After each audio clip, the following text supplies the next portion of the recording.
This is a brief video for hospital doctors about writing fit notes or Med 3s. It's a task that's quite simple but can appear unnecessarily complicated. And this presentation covers why you should do them, how to do them, where to get help, and what could make things easier. A doctor is involved with various aspects of a patient's care in their journey through hospital, and one important aspect is advice about work and recovery. This is captured in a sick note, fit note or Med 3. And the most appropriate clinician to provide this advice is the clinician responsible for the patient's care. Advice about this process is available in this Department of Work and Pensions guide called Statement of Fitness for Work, a guide for hospital doctors.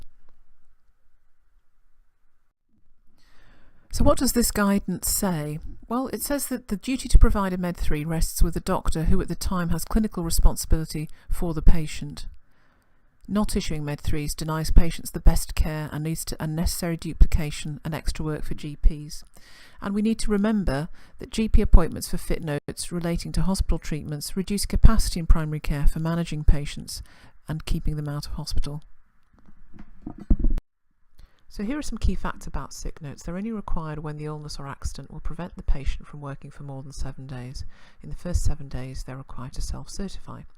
You can write adjustments on a fit note, so if a patient wants to return to work but is only able to do some of his duties, you can suggest amendments in the fit note.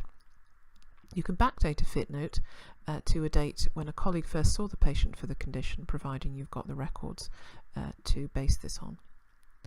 It can only be issued by a doctor, and it can only be issued for a maximum of 3 months in the first 6 months of incapacity. So most fit notes issued in hospital will fall under this. And finally, they do not need a signing off note when returning to work. So one of the big questions for doctors who are new to this is deciding how long to issue the fit note for. There is really useful guidance on the Royal College of Surgeons website about recovering from surgery. There's also good guidance, for example, on the website for the Royal College of Obstetricians and Gynecologists.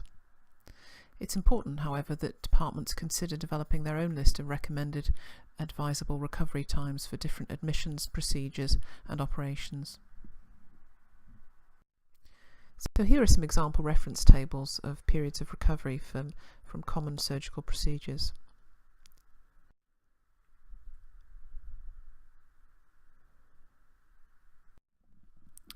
So when should hospital doctors consider issuing fit notes? Well, we're looking at situations where patients of a working age are expected to be off for more than 7 days and their care is being provided in hospital or by the hospital in outpatients. So this is situations like accident and emergency, fracture clinic, when discharging a patient from hospital either after an elective admission or an emergency admission, including catering for a period of recovery going forward, and also patients under regular review where the hospital doctor maintains clinical responsibility. It's really important to remember to always notify the GP, either through the discharge letter or outpatient letter, that a fit note has been issued, including the dates, so that the GP record can be updated. So let's take an example of a patient who has an upper respiratory tract infection which then exacerbates their asthma. They're off for a period of time, and after 5 days managing at home they're admitted to hospital where they stay for 5 days. They're going to need a sick note because their admission goes beyond the first 7 days of self-certification. So that sick note can either go from day 7 or from the beginning of the admission. And it also needs to cover a period of recovery after the admission, which of course you're writing on the basis of common sense.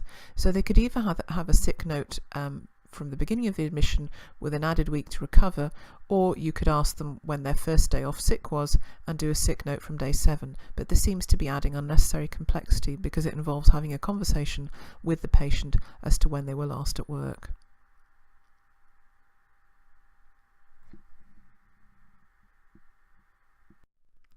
So let's look at how we might complete a fit note for a patient who's admitted with their asthma on day 5 of their illness, discharged on day 10, and is expected to take a further week to recover.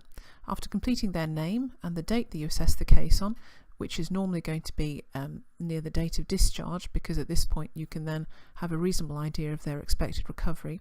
you place the condition and that they're not fit for work, and in this case we're dating it from the beginning of the admission to a date which is allowing for a further week of recovery after discharge. You indicate whether you need to see the patient again before they return to work, and usually they do not need to be seen by a doctor again before returning to work, and add the doctor's name and the date of the statement, which usually will be near the date of discharge, and then the hospital's details.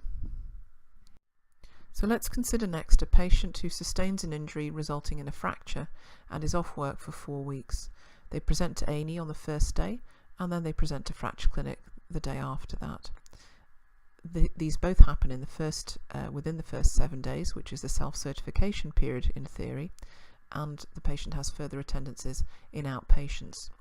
The patient is going to need to have sickness certification for the whole of the 4 weeks, and they could in theory self-certify for the first 7 days and then have a Med 3 which would have to be issued by a GP after that period. However, the attendance at the GP would not be required other than to provide a sick note.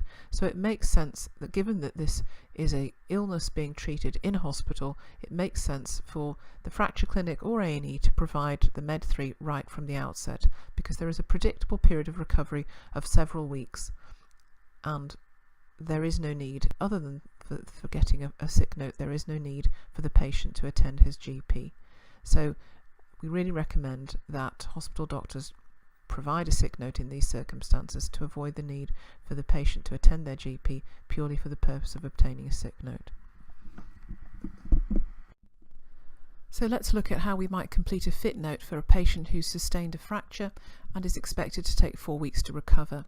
You start with the name and the date you assess the case on, which pragmatically will probably be best done in fracture clinic, and the nature of the fracture, and then it makes sense to indicate the sick note starting from either the date of the injury or the date of fracture clinic until the end of an expected period of recovery of 4 weeks.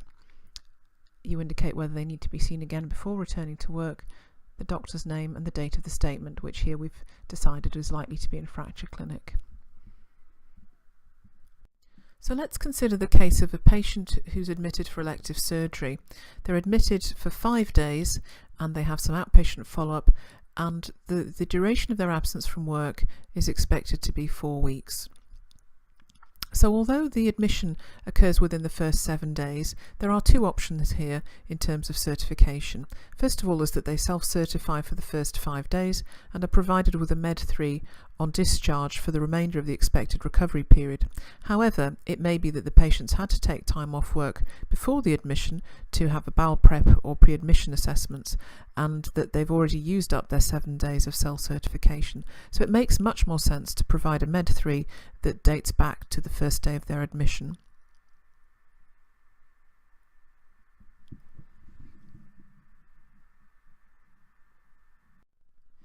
Looking at the fit note for the patient who's admitted for surgery and discharged after 5 days with an expected recovery period of 4 weeks, we complete the name and the date you assess the case on, which usually will need to be near the discharge date, because that's when you'll have a reasonable idea of the recovery period.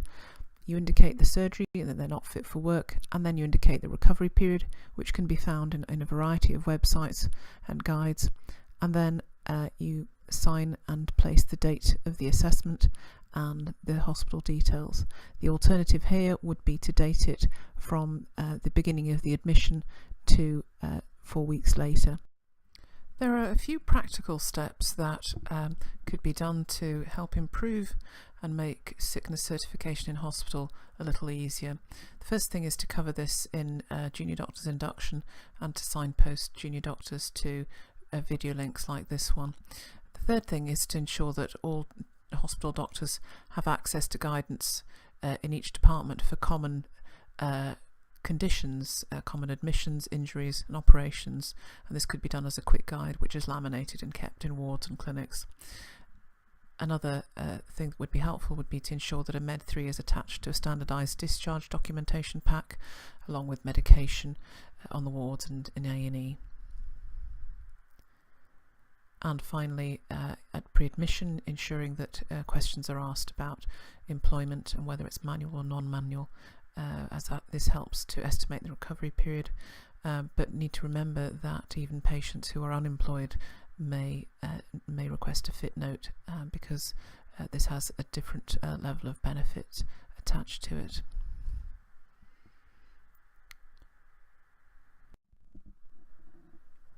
There's lots of further guidance about fit notes on the website of the Department of Work and Pensions.